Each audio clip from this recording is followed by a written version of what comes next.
Welcome, my amazing friends. Today, I bring you a story that will touch your heart, inspire your soul, and teach you powerful lessons about life success and never giving up.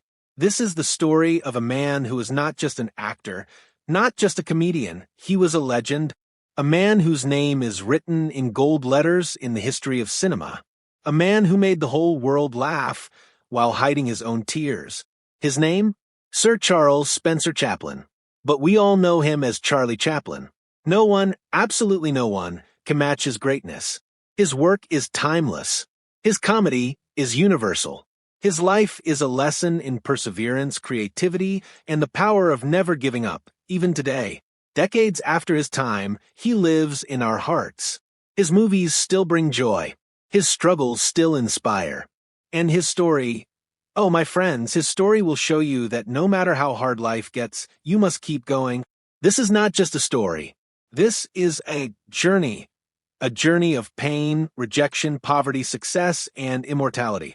Watch till the end, because this story is perfect for your English learning and will motivate you like never before. Are you ready? Let's begin. Charlie Chaplin was born in the heart of London, England, on April 16, 1889. His parents, Hannah Chaplin and Charles Chaplin Sr., were both performers in the world of music and theater. They entertained crowds, sang songs, and lived for the stage. But life had different plans for young Charlie. His father was an alcoholic, a man who drank himself into oblivion.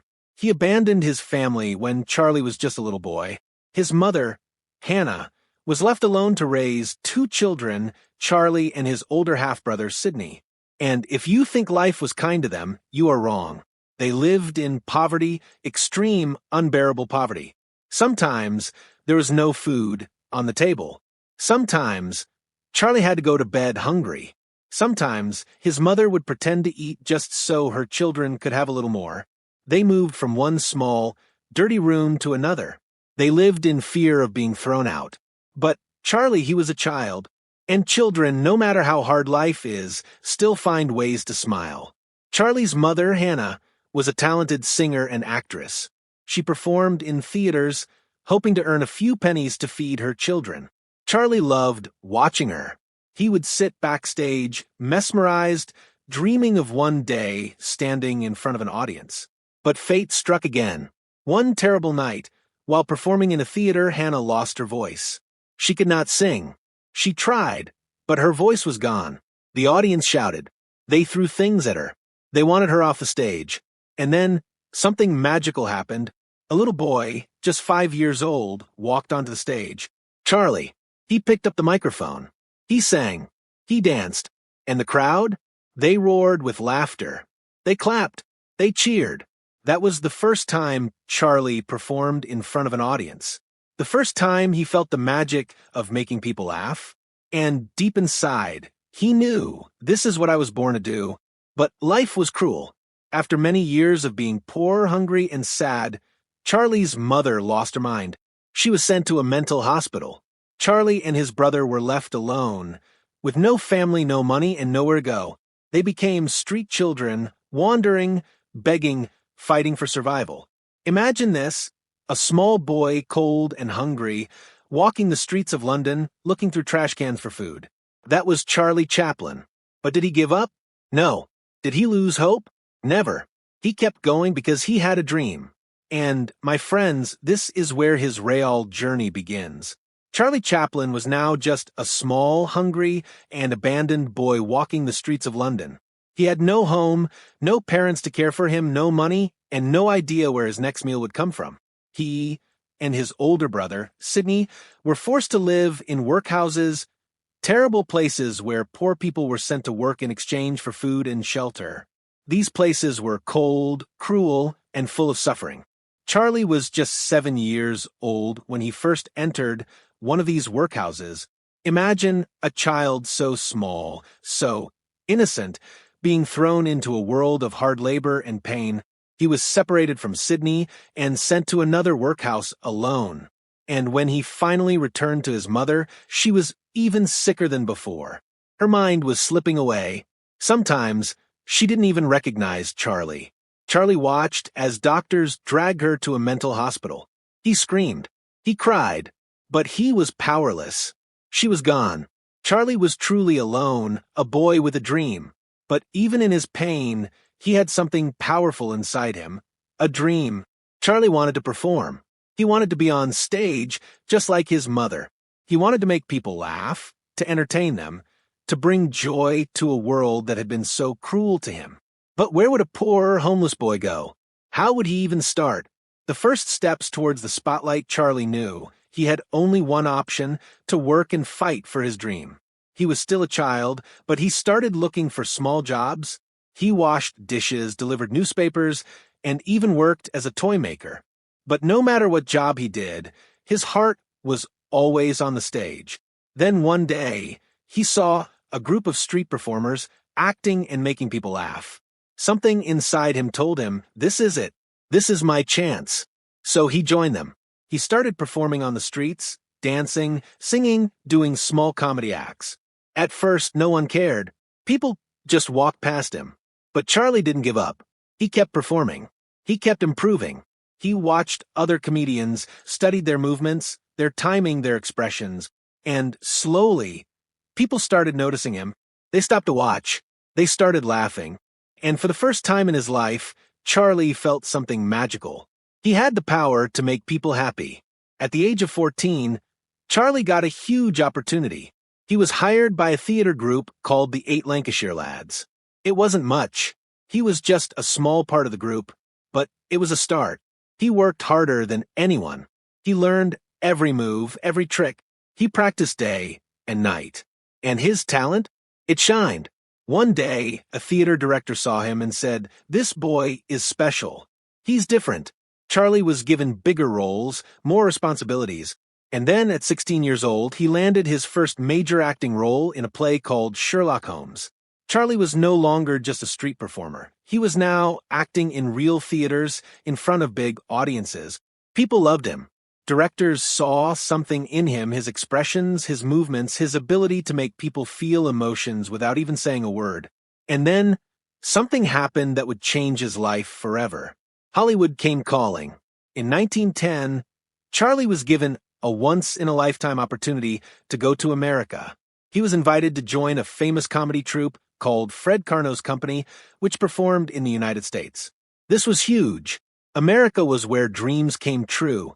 Charlie packed his bags and stepped onto a ship, crossing the ocean toward his future. When he arrived in America, everything felt different. The streets were bigger, the people were louder, the energy was electric. And most importantly, Hollywood was there. Charlie knew one thing: this is where I belong. This is where I will become a star.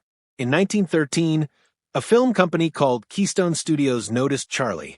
They gave him a small role in a silent film. It wasn't much, but Charlie saw an opportunity. He wanted to create something unique, something that people would never forget. And so he created a character, a small man in oversized clothes, a tight coat, a funny little hat, a tiny mustache, and the most famous walk in the world, the tramp. This character would go on to become one of the most iconic figures in the history of cinema. At first, people didn't understand the character. But when Charlie performed, when he moved, when he made people laugh without speaking a single word, the world fell in love. Charlie's films started becoming popular. Producers begged him to make more. Studios offered him huge amounts of money. And in just a few years, the poor boy from the streets of London had become the biggest star in the world. By 1917, Charlie Chaplin was not just famous, he was a phenomenon. People stood in long lines just to watch his movies. His face was printed on posters, newspapers, and magazines. He was loved in every country, every language, every culture. And he was just getting started. But behind all the fame, behind all the laughter, Charlie was still the same boy. The boy who once starved on the streets. The boy who once cried for his mother. The boy who never gave up. Charlie Chaplin had finally made it. The poor, hungry boy from London's streets was now the biggest movie star in the world. He was not just famous, he was loved. Millions of people watched his movies. They laughed. They cried. They cheered. But behind all the success, Charlie knew something. This was just the beginning. Now he wanted more. He didn't just want to act. He wanted to control Everything, the stories, the direction, the music, the emotions. He wanted to create movies his way. But Hollywood didn't like that. At that time, actors were controlled by movie studios. The studios told them what to do, how to act, and even what movies to make. But Charlie Chaplin was different. He said, "No one will control me. I will make my own movies my way." And so in 1918, he did something that shocked the whole industry. He built his own studio, Chaplin Studios. Now he was his own boss. He could create whatever he wanted, and no one could stop him. This was a game changer. And then he made a movie that would become one of the most legendary films of all time. In 1921, Charlie released a film called The Kid. It was not just a comedy, it was his story. The story of a poor man and an orphan boy. A story about hunger, struggle, and love. It was funny, but also emotional. People laughed. People cried. The whole world fell in love with this movie. And at that moment, Charlie knew movies were not just entertainment. They were powerful. They could change lives. And he was going to use them to change the world.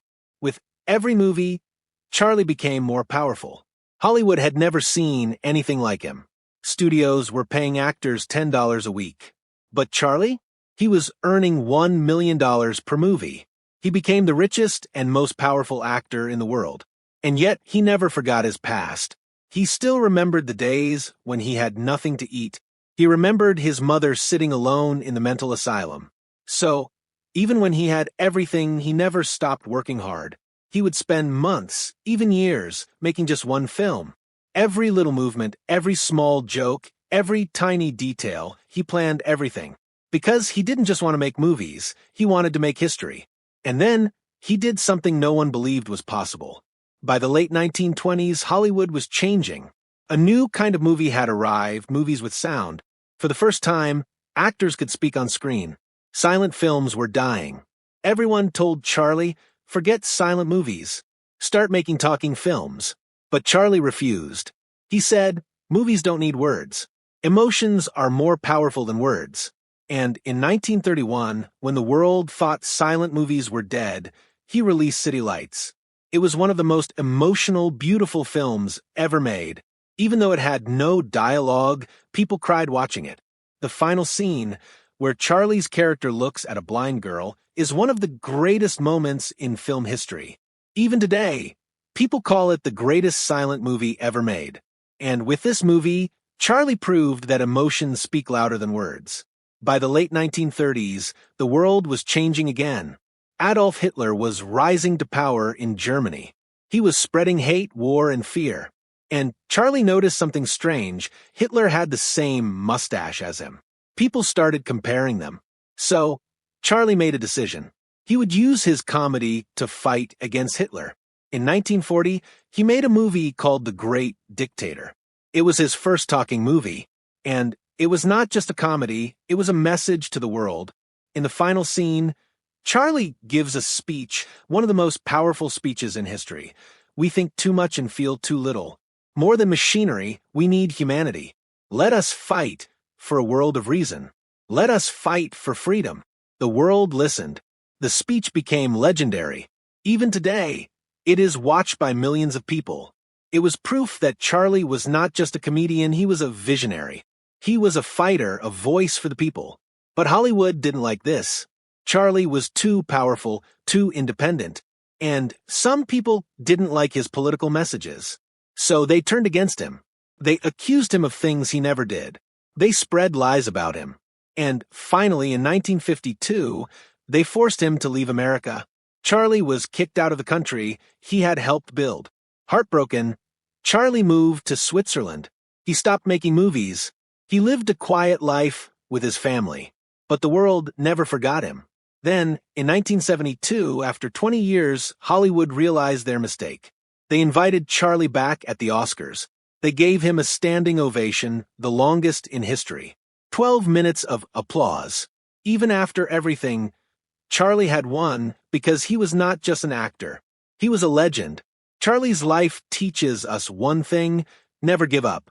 No matter how hard life gets, no matter how poor you are, no matter how many people try to stop you, if you have a dream, fight for it. Charlie was a homeless boy with nothing, But he became the most loved man in the world. Behind his fame, his success, and his laughter, his personal life was full of struggles. People betrayed him. Governments turned against him. And even after his death, something shocking happened. Now, we will reveal his complicated love life, his biggest betrayals, and his final years in Switzerland, and the shocking story of how his dead body was stolen from his grave. Charlie Chaplin was a genius, but in love, he was very complicated. He fell in love too easily, and many times his relationships ended in pain and drama. Charlie was married 4 times in his life. His first 3 marriages failed.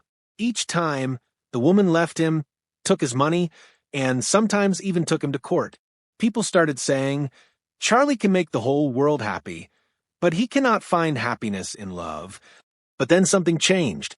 In 1943, when Charlie was 54 years old, he met Una O'Neill. She was just 18 years old. People said, she is too young for him.